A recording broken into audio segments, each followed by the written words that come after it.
در 28 جنوری 1935 مسیحی در دودمان روحانی حبیبی در قندهار فرزندی چشم به جهان گشود که او را صادق نام گذاشتند. شجره او به حبیب الله خان آخوندزاده اولاده بابرخان کاکر می رسد که در قرن 18 از منطقه کاکران ژوب به قندهار آمده بودند. پدرش محمد رفیق دانش مروج روزگار را اندوخته و زبانهای عربی، انگلیسی و اردو را آموخته بود و در دوایر مختلف آموزشی و اقتصاد کشور مصدر خدمات صادقانه به وطن شده است. صادق با 4 خواهر که 3 تنشان در کودکی درگذشتند، سالهای نخست زندگی را در آغوش پرمهر و صفای مادر در خانواده نچندان ثروتمند در قندهار سپری کرد. نخستین سال آموزش را در مکتب شالیمار قندهار تجربه کرد. پدرش در 1940 به بانک ملی کراچی مربوط هند بریتانیوی مقرر شد و در آخر 1941 یا شاید اوایل 1942 با خانواده به کراچی رفت. حدود 5 سال آنجا ماندند و با زبان اردو آشنایی پیدا کرد. 10 سال داشت که یگانه برادرش حبیب الرحمن زاده شد و سپس 3 خواهر دیگر به دنیا آمدند که کمی یک خانواده میاری افغانی را پر ساختند. یعنی 4 خواهر و 2 برادر بودند و صادق فطرت توانست تحصیلات خیش را تا مستری در زبان روسی و دکترا در زبان پشتو موفقانه به پایان برساند. نند جانان دیدن تزاما تور نریورده خدای خجلن که دادم زکی تناوون مست نازنینی نند وطن پلور زاما تور نریورده خدای خجلن که دادم زکی تناوون مست نازنینی. مسیر پرپیچ و خم هنر ناشناس خیلی جالب است. پدر در 1946 صادق نوجوان را با خود به دهلی برد و با دنیای دیگری آشنایش ساخت. از جانب دوری مادر فرشته خو برای صادق 11 ساله دشوار بود و شاید پناه آن صمیمیت را در شنیدن موسیقی جادویی هند یافته بود و با آن خود را تسلی می کرد و آرام آرام ذهن نوجوانش را با ظرافت‌های هارمونی اصیل شرق آشنا ساخت. صادق نوجوان افتخار تماس مستقیم با یکی از بزرگان دنیای سیاست کشور هند، دکتر ذاکر حسین را داشت و در آموزشگاه جامعه ملیه در کناره دریای جمنا در محلی به نام اوکلا شامل شد و زبان فارسی، اردو و خوشنویسی را از این شخصیت محبوب هند آموخت و بدون شک جو آموزشی آن دیار در رشد شخصیت فردی، اجتماعی و هنریش تأثیر پذیر بوده است. دنیا میں ہوں دنیا کا طلبگار نہیں ہوں دنیا میں ہوں तलबगार नहीं हूँ, बाजार से गुजरा हूँ, खरीदार नहीं हूँ, बाजार से गुजरा हूँ, खरीदार नहीं हूँ, दुनिया में हूँ, दुनिया का तलबगार नहीं हूँ, बाजार से गुजरा हूँ, खरीदार. گرمی هوای دهلی از یک سو، اصول سختگیرانه پدر از سوی دیگر، دوری و اشتیاق نوازش مادر را شدیدتر می ساخت.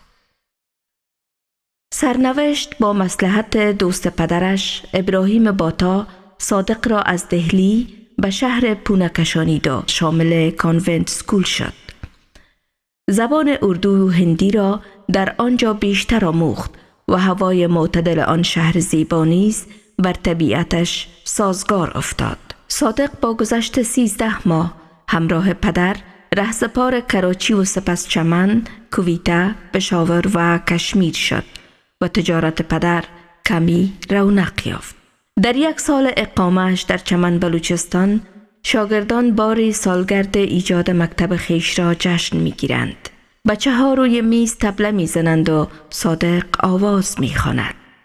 خبرش به اداره مکتب می رسد و او را برای پرسش فرا می خوانند. صادق که تصور می کند سرزنش خواهد شد، تصمیم به انکار می گیرد، ولی زود در می یابد که مورد تمجید و ستایش قرار گرفته است. برای پارچه طرز می سازد و آن را می خواند. نخستین هدیه‌اش مدال بزرگ و 5 جلد رساله آموزشی دینی می باشد. در پایان اقامت در هند برای تفریح به کشمیر می روند و پس از 1 ماه روانه پشاور می شوند. این مصادف بود با زمان جدایی هند و پاکستان که وضعیت آشفته بود. در راه هندوان را از موتر پایین می کردند چون در توقف‌های بعد احتمال حمله و کشتنشان بود. در پشاور نیز مناطق و بازار گنج را که بیشتر هندوان در آن بودند آتش زده بودند. صادق نوجوان هم در 2-3 روز همایش‌های مردمی شهر در تموز پشاور به اشتراک کنندگان آب تقسیم می کرد. در 1948 با پدر به وطن بر می گردد و در 1949 شامل صنف 8 لیسه حبیبیه می شود. در کابل روز به روز مشکل اقتصادی خانواده‌اش بیشتر می شود، ولی صادق به بعد معنوی زندگیش بیشتر می اندیشد. با مرور زمان اساسات ادبیات را می آموزد و در نوجوانی با سروده ها و آثار بزرگان ادبیات کلاسیک فارسی و پشتو که مورد توجه پدر ادب دوستش بود آشنایی پیدا می کند. به شعر و موسیقی و تمثیل گرایش یافته و گاهی در برنامه‌های مکتب سهم می‌گیرد و تشویق می‌شود. روان صادق در کنار این که تمایل به هنر داشت و هنوز نمی‌دانست که ظرفیت درونش چه گل‌های از این باغستان را می‌پروراند، با روح متجسس و غرور فطریش در صدد تثبیت هویت فردی خود شد و خواست از وابستگی‌های سنتی تحمیل شده خود را برهاند. عالم زما خبره خلقا پنش دلره عالم زما خبره خلقا پنش دلره پوغړو افسانه وم افسانه یم لا تر اوسه پوغړو افسانه وم افسانه یم لا تر اوسه. آشفتگی‌های سیاسی که به نام بلند عبدالحی حبیبی پسر کاکای پدرش گره خورده بود، گاه در زندگیش مزاحمت ایجاد می‌کرد و از جانبی خود را سزاوار آن نامی می‌دانست که تبارز دهنده شخصیت خودش باشد و جوان 16 ساله بیش نبود که تعریف هویت و ضمیرش را در این 2 کلمه یافته بود و خیش را صادق فطرت خواند و شاید نخستین بار این نام را در ختم خوانش مقاله در حضور جاودانیاد میوندوال که برای بازدید از مکتبشان آمده بود رسما اعلان نمود و شاید هم این انتخاب پاسخی به واکنش خشن محمود حبیبی پسر کاکایش بود که طی نامه از فرانسه آوازخوانی صادق حبیبی را داغ بدنامی پاک ناشدنی بر دامان خانواده حبیبی خوانده بود. پدر این تصمیمش را که برایش ناگهانی توجیه کرده بود با خونسردی تحمل کرد. جهان نشیمن شاهین خسته جانه نیست، کجا روم بکی گویم که هم زبانه نیست، کجا روم بکی گویم که هم زبانه نیست. امید سرخ من هر جا بگر جوانم ازن، امید سرخ من هر جا بگر جوانم ازن،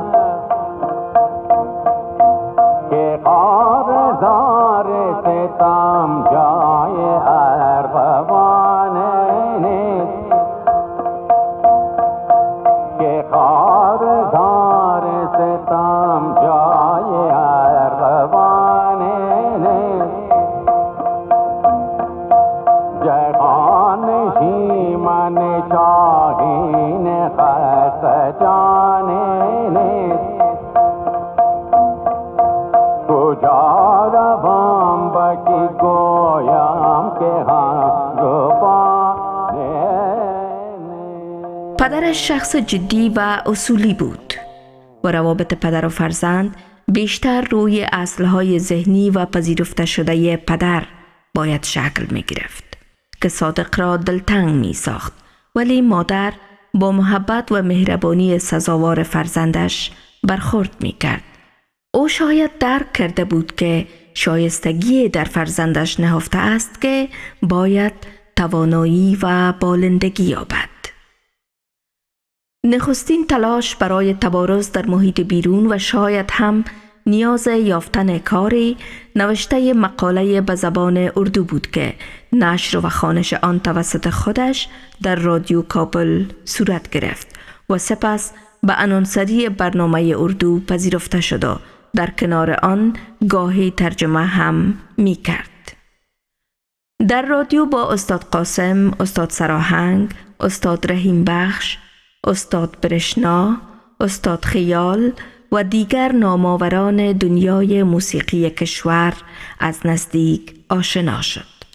در یگان درام تمثیل نیز ظاهر می شد، ولی موسیقی که در تار و پودش دمیده بود بیشتر از دیگر علایق و سرگرمی هایش او را مجذوب ساخته بود و گاهی هم آهنگ های سیگل را با سوز فطری خیش زمزمه می کرد.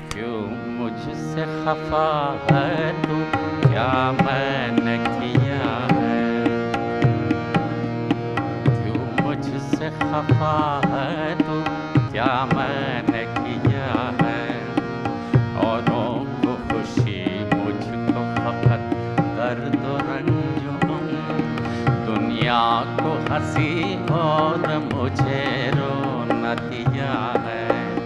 क्या मैंने किया है, क्या मैंने किया है, क्यों मुझसे खफा है तू, क्या मैंने किया है।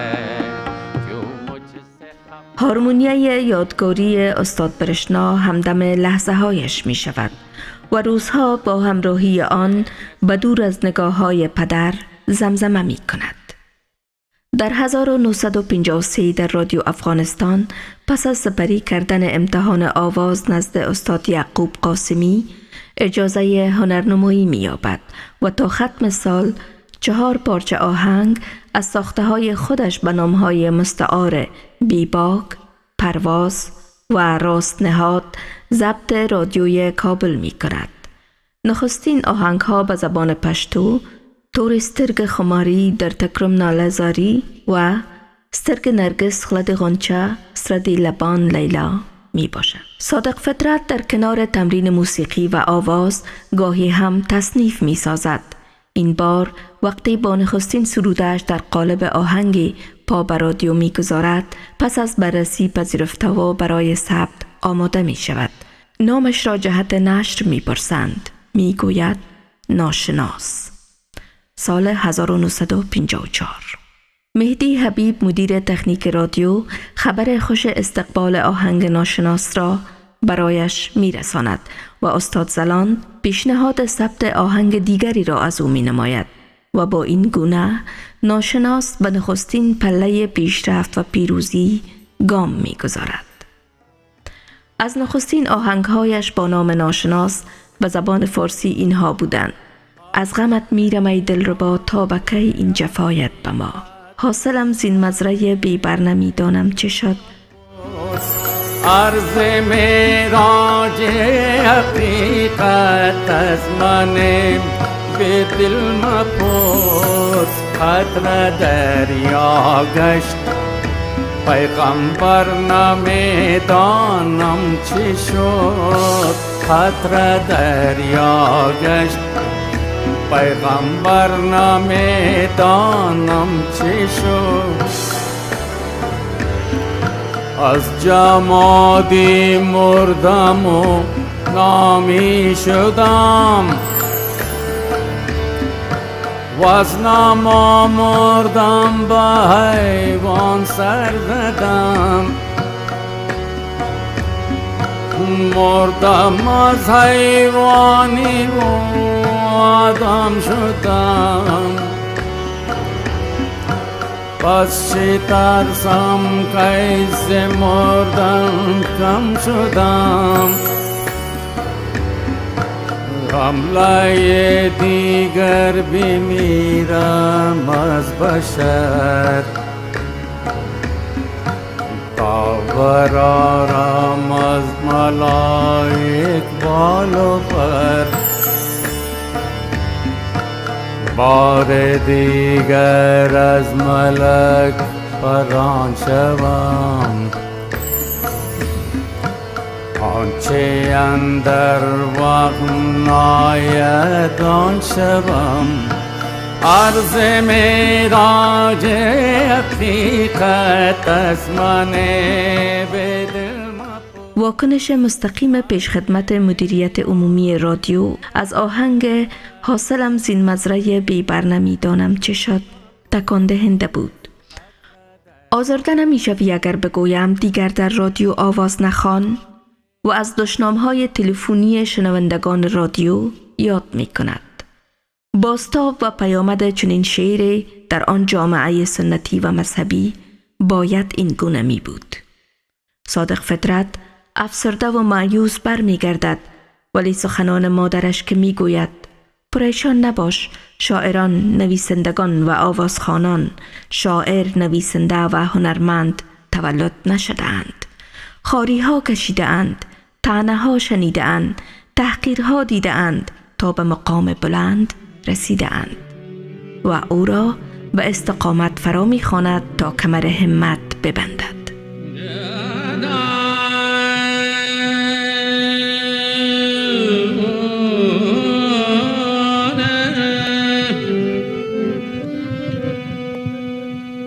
इश्क तारीक मकानों का था दीवार, लौटते वक्त मेरे दिल में किरण भूल गए, मेरे दिल में किरण भूल गए।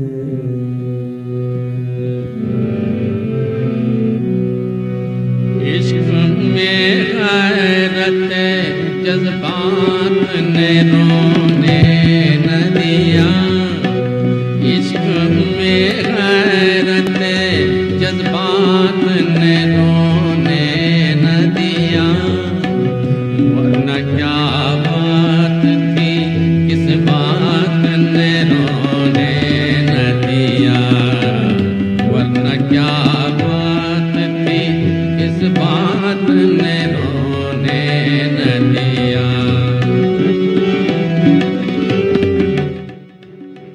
سال می گذرد. پدر که عاشق صدای ناشناس می باشد نمی داند که این سرو بلند موسیقی در سایه اش زیسته است و به بالندگی رسیده است. روزی از بیرون می شنود که پسرت ناشناس بسیار خوب می خواند. پدر خبر می شود. ناراحت به خانه می آید و به صادق می گوید آرزو نداشتم راز خانه ام را از بیرون بشنوم. تو چرا این مدت آوازخوانیت را از من پنهان کرده ای؟ صادق فطرت هراس خود را از نپذیرفتن هنرش توسط پدر ابراز می دارد و می افزاید که من در کدام دربار و یا برای کسب پول آهنگ نمی خوانم. برای مردم نیازمند می خوانم که هیچ تفریح، سینما، تئاتر و کدام سرگرمی ندارند. پدر می گوید گمان نکن که من موسیقی را دوست ندارم، ولی پذیرفتن تو من حیث آوازخوان در اجتماع برای خودت و خانواده دشوار است. خانواده ما همه مولوی ها و متدین بودند و تو طعنه ها خواهی شنید و دشواری ها خواهی دید. به این ترتیب ناشناس با آزادی بیشتر بدون هراس به کارهای هنریش دقیق تر ادامه می دهد، با آن که می داند از کنایه ها در امان نخواهد بود. صادق جوان که موسیقی در رشته های وجودش جاری گشته بود پیوسته صحبت‌های با پدر داشت تا اینکه از خواهرش می‌شنود. ما هم خانه‌ای که داشتیم، خانه اولی که خانه گلی بود ساخته بودیم، پدر یک لکفانی قرضه گرفته بود بازم خانه را ساخت. در اونم خانه در منزل دومش اتاق ما بود و بعد از او طولانی یک چیز اونم سالون بود، سالون بالا اونم بود. ما در اتاق خود تمرین میکردم، چیز خبر نداشتم که پدرم در بالا هست. پدرم در بالا همراه همشیرین زبیده نام داره، همراه زبیده یک جای بودم. در این وقت تمرین ما زبید برای ما گفت که تو جلو رو میخوندی و بابا با بسیار توجه خودت گوش میکرد. جولنا جولا آره جولنا جولا جولنا جولا آره جولنا خودت گوش میکرد و باز در جایی که یک تان خودترکم در میایه و خودت همون چیز بیری گفتی دست خودت با عنوان واه واه همون پیش میکرد سونه خودت اشاره میکرد که سعی چی خوب ادا کرده و چیزا. یعنی اینمی دل خوش بود بسیار زیاد برای که او سیگل به حد دوست داشت.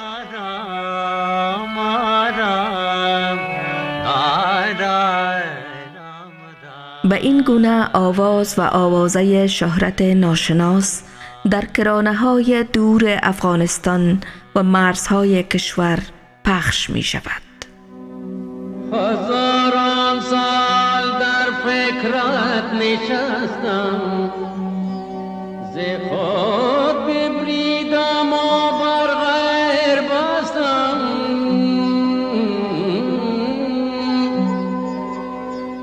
ولیکن حاصل عمرم صحت بست. تراشیدم پرستیدم شکستم، تراشیدم پرستیدم شکستم. صورت نپرستم من، آن نشکستم من. آن سیل صبح سیرم هر بند گسستم من.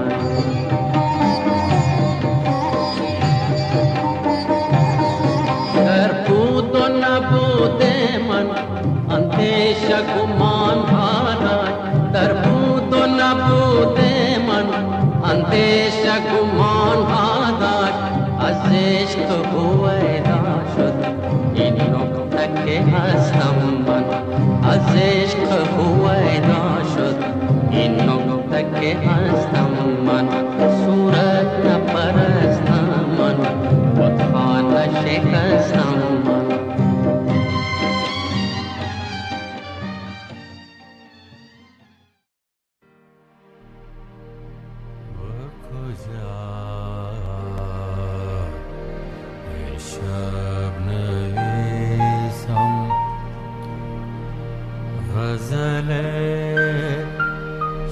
شبانه خود و کجای شب نویسم غزل شبانه خود غزل شبانه خود سخن زمانه خود غزل شبانه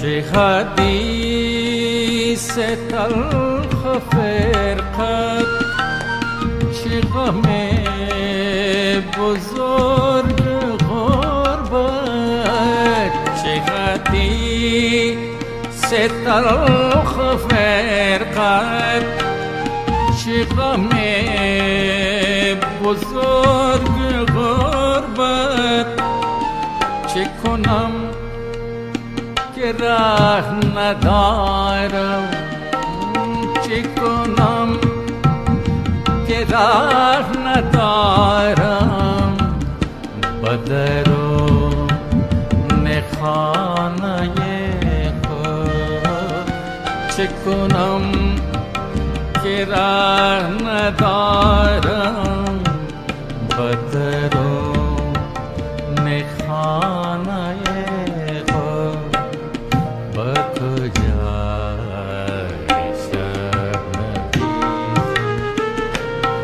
غزل شبانه خود غزل شبانه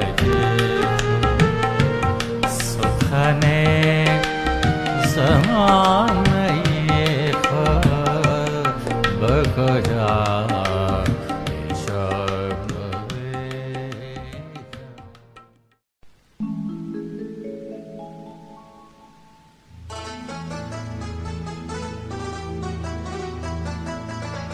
نمیدانم چسان از شرم نادانی بیرون آیم بس ناراشنا ناگشته ایمانی که من دارم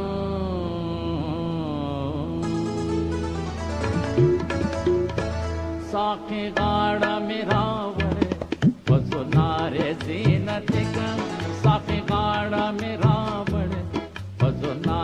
زینت کن تا گناه پس داغومی دوزخونه توفانی کن و خمار کی لاهو سوی و مینامی اسمانی کرد مستیو پا بخا کی دالن ریشوند را فانی کرد و خمار کی لاهو سوی و مینامی اسمانی کرد مستیو پا بخا کی دالن ریشوند را فانی کرد ساقی غاڑا میرا وڑے فزو نار زینت کم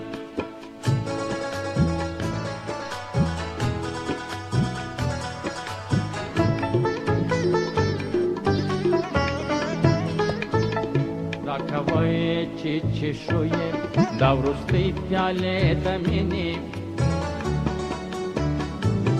راکوی چی چی شوی داورستی پیاله دمینی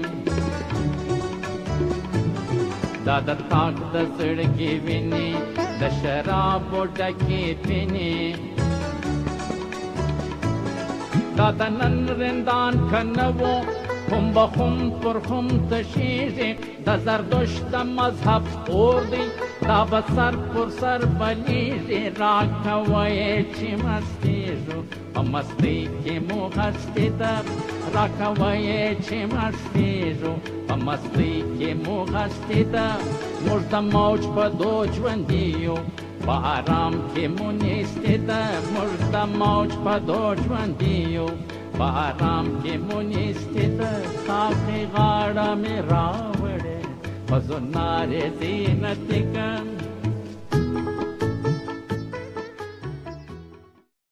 دیدار با فرمانروایان و سیاستمداران افغانستان.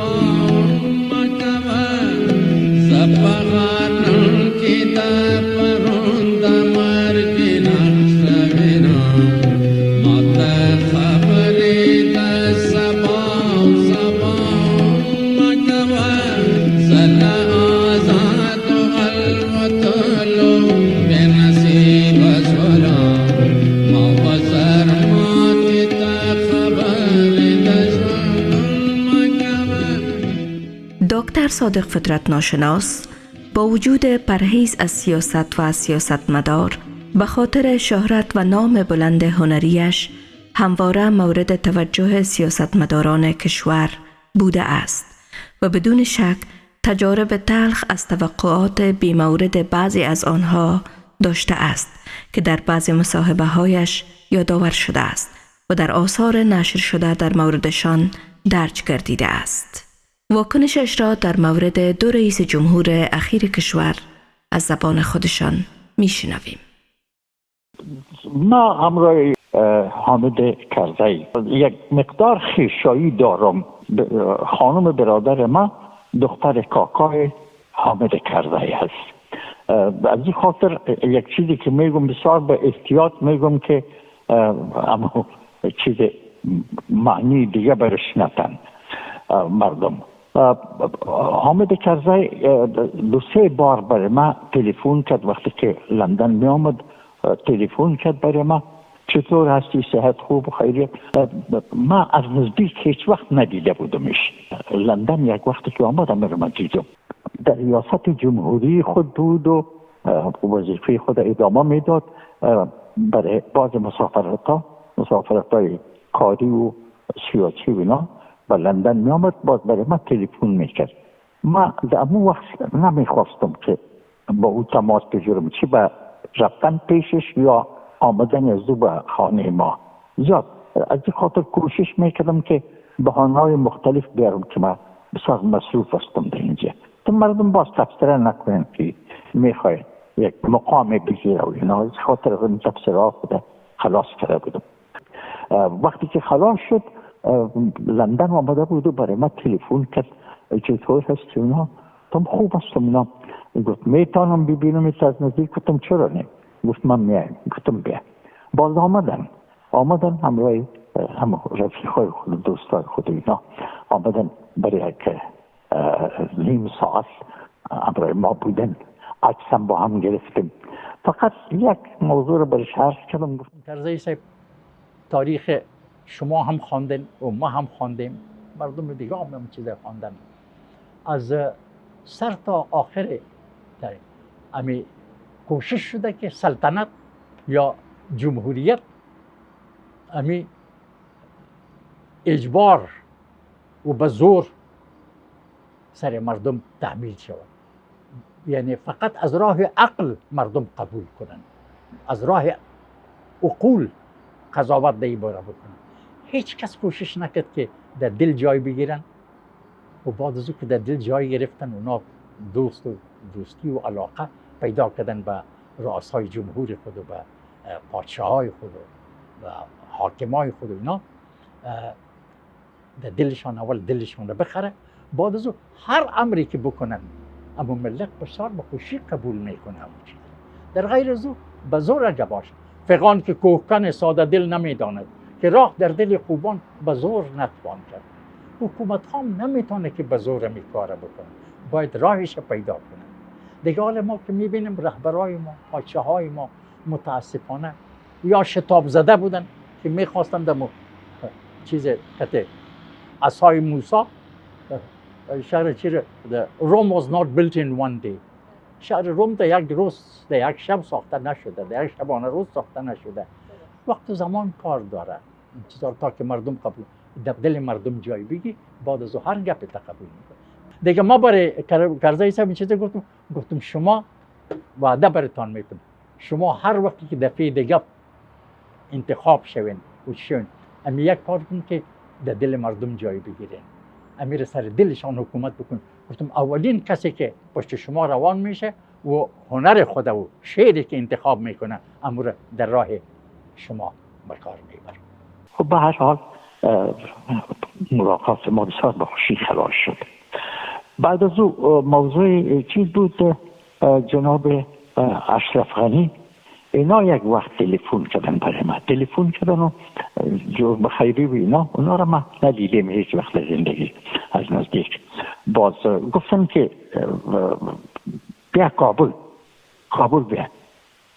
ما گفتم در کابل حالت اون رقم حالت است که شما میبینید که در اونجا من اینجا مصروف یک کتاب هستم و همون کتاب باید خلاص کنم اینا دیگه، همون کار باید خلاص شود دیگه فعلا. گفت که می اینجا در ارگ بیا. باز ما گفتم مصیبت ها و اینا کلگیش دور پیش ارگ و در ما بین ارگ است همین چیزا دیگه. به این حالت آمدن ما مصلحت نیست. هر وقت که بفهمم که کابل مرا استقبال میکنه از من و مردمشو در اونجا دیگه باز حکومت و مردم و اینا را یکی ببینم که با یک دل کار میکنن همگی. اون وقت باز حاضر استم بیایم در خدمتشان باشم. بس فقط همه مختصر بود. در 8 اکتبر 1990 در حالی که حتی اجازه کشیدن پول فروش خانه خیش را از جانب دولت وقت که در بانک ضبط شده بود نداشت، با خانواده وطن را از راه لوگر به قصد هجرت به پاکستان با تجربه تلخ ترک کرد و در اسلام آباد اقامت گزید. از کف پیمایگان کارگشایی مخواه، از کف پیمایگان کارگشایی مخواه، کارگشایی مخواه. دست چوب و تاب شد ناخن پا می شود، دست چوب و تاب شد ناخن پا می شود. فهم معما کنه آب نوا می شود، فهم معما کنه آب نوا می شود. عشق ز بیدار عشق پرده گشا می شود. چون ناشناس از شهرت فراوانی در منطقه به خصوص پشاور و کویته برخوردار می باشد، مورد توجه و استقبال مردم و دولت پاکستان قرار گرفت و سازمان ISI نیز کوشید تا مگر بتواند از نام او استفاده کند. دکتر صادق فطرت که مانند میلیون ها مهاجر افغانستان از بد حادثه مجبور به ترک وطن شده بود، با وجود تماس‌های نماینده دولت پاکستان هیچ گونه طرح همکاری سیاسی را نپذیرفت و روابطش در گستره کار فرهنگی و ضبط آهنگهایش باقی ماند و مصاحبه هایی که با تلویزیون های پاکستان داشته است گواه این حقیقت است.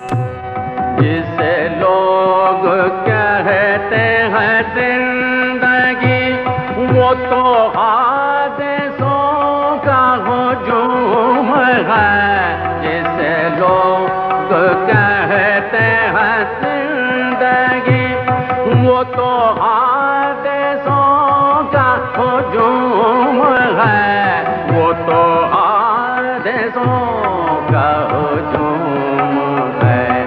ये तो कहिए मेरा ही काम था, ये तो कहिए मेरा ही काम था कि मैं दरमियाँ से गुजर गया, कभी इस मकान से गुजर गया. در 26 سپتامبر 1991 زمانی که دولت انگلستان پناهندگی دکتر ناشناس را میپذیرد، با خانواده به انگلستان میروند. از آن بعد به خلاقیت‌های هنریش بیشتر تمرکز میکند و آهنگ‌های تازه ضبط و کنسرت‌های در امریکا، اروپا و استرالیا اجرا می‌کند که همواره مورد استقبال شدید هموطنانش قرار می‌گیرد و با هنرش اشتیاق مردم افغانستان در موسیقی و معرفی موسیقی افغانستان به نسل‌های جوان افغانستان را پاسخ می‌دهد. ناشناس با صدای جادویی و موسیقی جاودانش که در قلب میلیون‌ها فرد کشور جا دارد، در کنار نام سترگ هنری خویش امروز به مثابه بنیانگذار انقلاب فرهنگی افغانستان نیز شناخته شده است و این برمیگردد به ایستادگی او در برابر بیداد و جعل بخش از تاریخ افغانستان.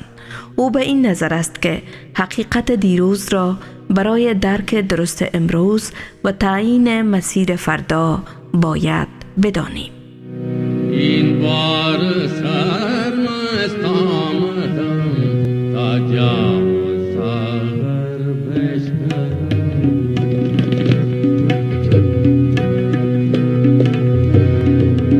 این بار سرمست آمدم تا جام ساغر بشکنم. ساقی و مطرب هر دو را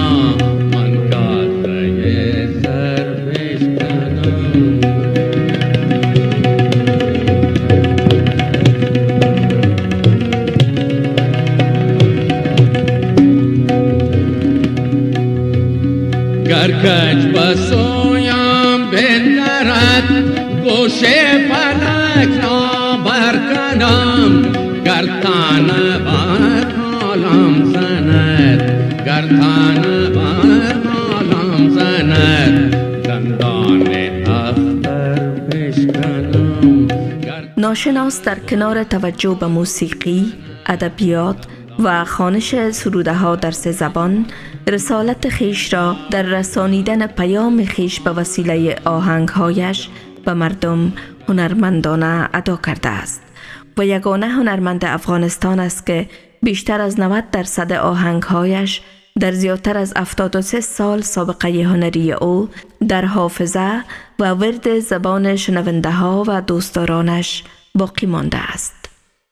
وقتی از ناشناس در مورد تلخترین خاطرش بپرسی، از برخورد محمود حبیبی به خاطر لکه ننگین خواندن هنرش و از خاطره برخورد ناسنجیده نماینده ریاست تشریفات وزارت خارجه دولت ظاهرشاه در دعوت هیئت اتحاد شوروی به افغانستان می گوید که دکتر فطرت به حیث ترجمان روسی در آنجا حاضر بود ولی برایش اجازه صرف طعام را در کنار هیئت ندادند.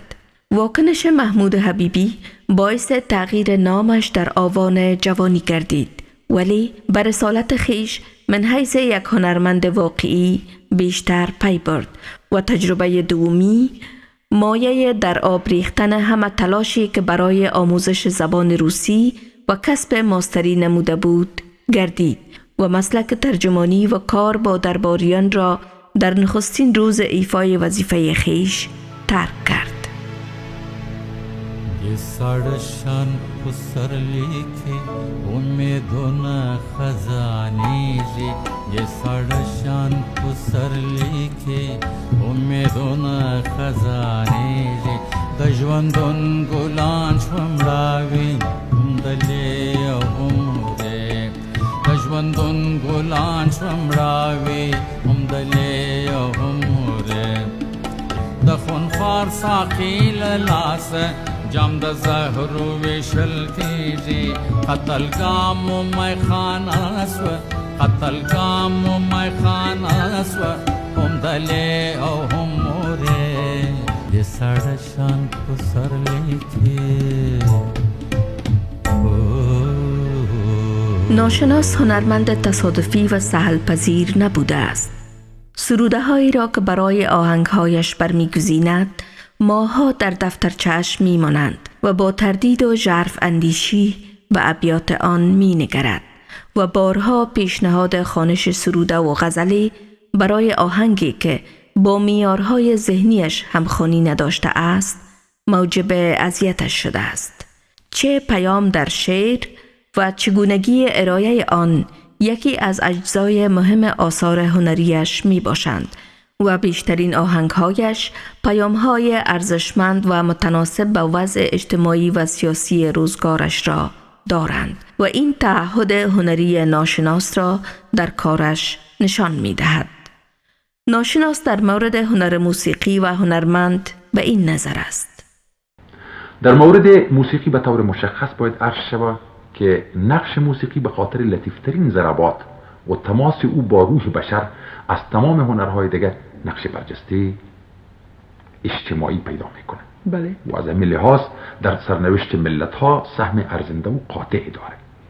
بنابر همین اهمیت است که دانشمندای علوم و هنرهای مختلفه یک صدا میگن که اگر خواسته باشن که یک ملت به تباهی سوق بتن، دیگه هیچ کار نکنن، فقط آرام و بی صدا موسیقیشان سخیف و بی‌مایه بسازن و به دست عناصر بازاری و عامی و نادان بدن. برای که هنرمند از راه هنر خود خدمت شایسته به مردم و جامعه خود کرده باشه، باید با فرهنگ خود آشنایی کافی داشته باشه. بله. بر نیازمندی های مادی و معنوی و روحی افراد جامعه خود آگاه باشه. یعنی در اینجا آگاهی و شناخت کافی هنرمندها و شعرا و نویسنده ها مخصوصا با فرهنگ خود امر لازمی است. بله. تمام هنرها و موسیقی هم در قطار نخست از او یک نوع عکس‌العمل عاطفی و ذهنی هنرمند است در برابر حوادث محیط دور و پیشش. به هر اندازه‌ای که هنرمند در ترسیم و تمثیل این حوادث از صدق و صفا و صمیمیت و جرأت و شهامت کار گرفته باشه، تخلیقاتش به همون اندازه اصیل‌تر، مؤثرتر و قابل نفوذتر خواهد. واضح. بله. هنری که به طور صادقانه و بی‌شائبه و غرض از یک زمینه روحی برمیخیزه، در شنونده و بیننده حالات روحی خاص را القا میکنه. هنرمندی که از دانش مقتضی و نسبی برخوردار و در عین زمان با شرایط فرهنگی و اجتماعی قلمرو زیست خود آشنا باشه و با تمام وجود و احساس و عقیده در خلق اثر هنری خود دخالت داشته باشه، خواهی نخواهی به نیازهای جامع‌تر و عمیق‌تر مردم خود پاسخ گفته میتونه. ناشناس هنرمندی است که آگاهانه به شعر و موسیقی پرداخته است. در آمیزش این دو پدیده با ژرف‌نگری و ظرافت تمام و گوناگونی در طرزهای درونی آهنگهایش زیباترین پارچه ها را آفریده است و در میان همه هنرمندان افغانستان و آوازخوانان هم نسلش توجه بیشتر به ادبیات پشتو و فارسی داشته است. تنوع راگ‌های در غزل‌های پشتوی استاد ناشناس دیده می‌شوند که تا حال کدام آوازخوان و به ویژه غزلخوان پشتو در این سو و آن سوی مرز به آن دست نیاسیده است. این افتخار بزرگ را ناشناس نصیب زبان پشتو ساخته است که با آفرینش آهنگ‌های ناب در راگ‌های غیر رایج شعر و متن زبان پشتو را آراسته است و باید پاس هنر و شخصیت هنری ورجاوندش را دانست.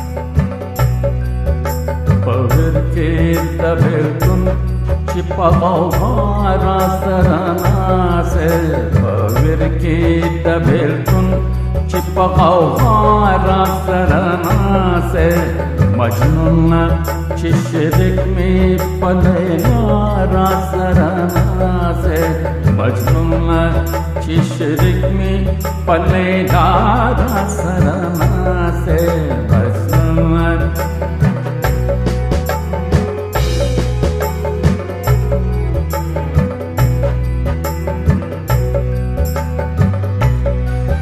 ما پرېږده چې مې اوښکې د تقدیر پر لمن څاڅي ما پرېږده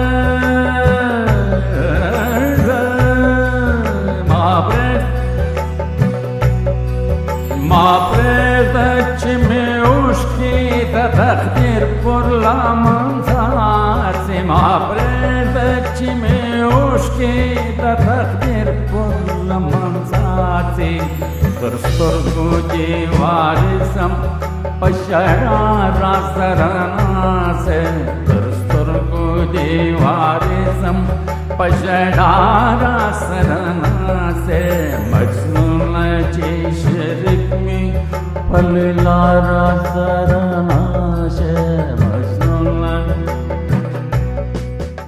دکتر صادق فطرت ناشناس در مسیر تابناک زندگی در درون معنویت زیسته است.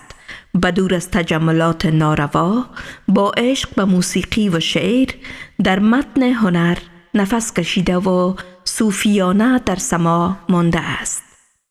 با آنکه در کدام حزب سیاسی نبوده، اما طعم طعنه‌های سیاسی را چشیده. هرچند هیچگاهی از جواهر قوم تاج افتخار بر سر ننهاده، اما بار بار با نیش‌های قومی گزیده شده و با حلال دانستن موسیقی همیشه از زیر چوب‌های آتشین تکفیر عبور کرده است. یک چند در اسلام فرستاختیم، یک چند با کفر و کافری ساختیم. چون قاعده عشق تو بشناختیم، از کفر به اسلام نپرداختیم. پیش ما سوختگان مسجد و میخانه یکی، پیش ما سوختگان مسجد و میخانه یکی، حرم و دیر یکی، صبح و پیمان یکی، حرم و دیر یکی، صبح و پیمان یکی.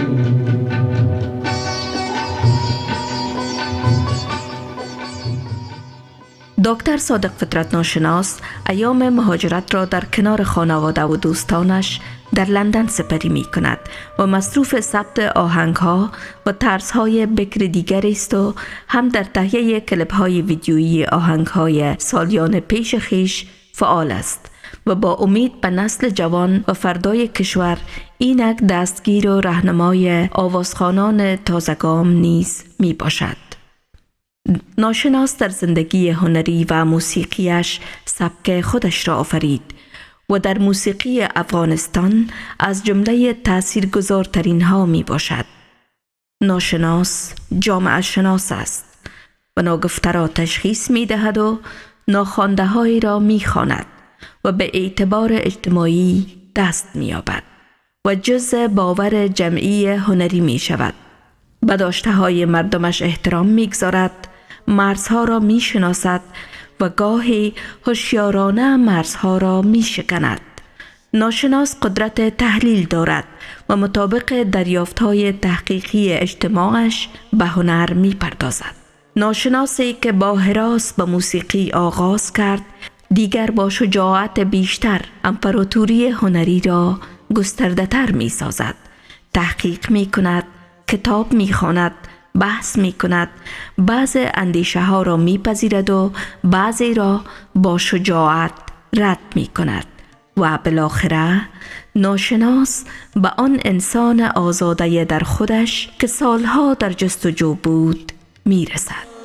خشت نخست ما کجست، ایراده اینو آنچرا اینا به آلوده بگیر، از چشمش تقدیر می اینا به آلوده بگیر، از چشمش تقدیر می فطرت منال است به شکم سود نبخشد خیل و قال دیوان را راه گریز از حلقه و زنجیر نیست، دیوان را راه گریز از حلقه و زنجیر نیست. آزردم از زندگی در شکوهم تزویرمی، صد نال از این بیهودگی در نالم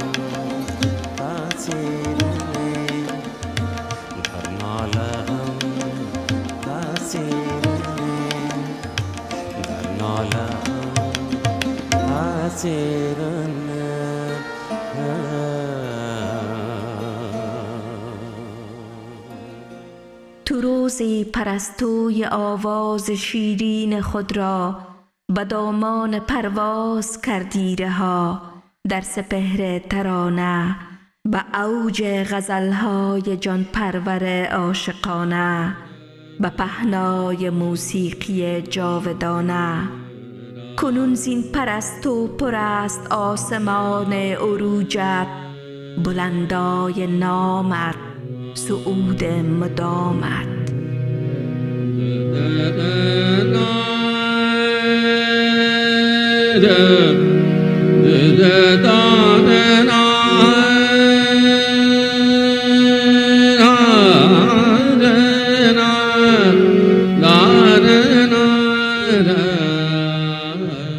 تو در وسعت عشق راه ترنم که فرش است با یک جهان دل، روانی و لبخند ریزی به دامان عشاق گل نغمه هایت که هستند راهی قدم در قدم با صدایت.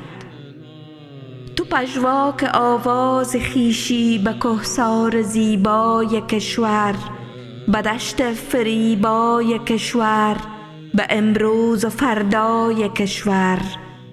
تویی قلب ملت، تویی جان میهن، ز گلریزی بوستان صدایت بود بهره‌ور جاودان دشت و دامان میهن. تو آهنگ مایی، تو آواز مایی.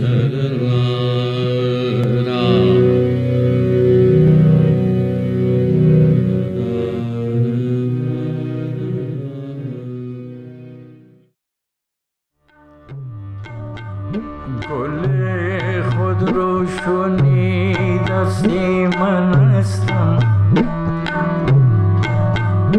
گل خود رو شنیدستی من هستم، نه شاگرد کسی باشم نه استاد،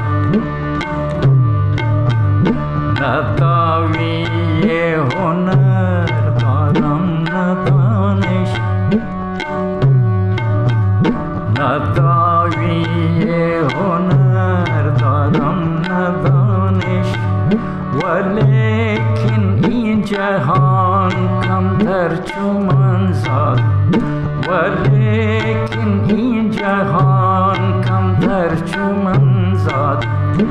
اگر مرد است گردون بار دیگر، اگر مرد است گردون بار دیگر، بدین نپختگی خامی بسازد، بدین نپختگی خامی بسازد، بدین نپختگی خامی بسازد.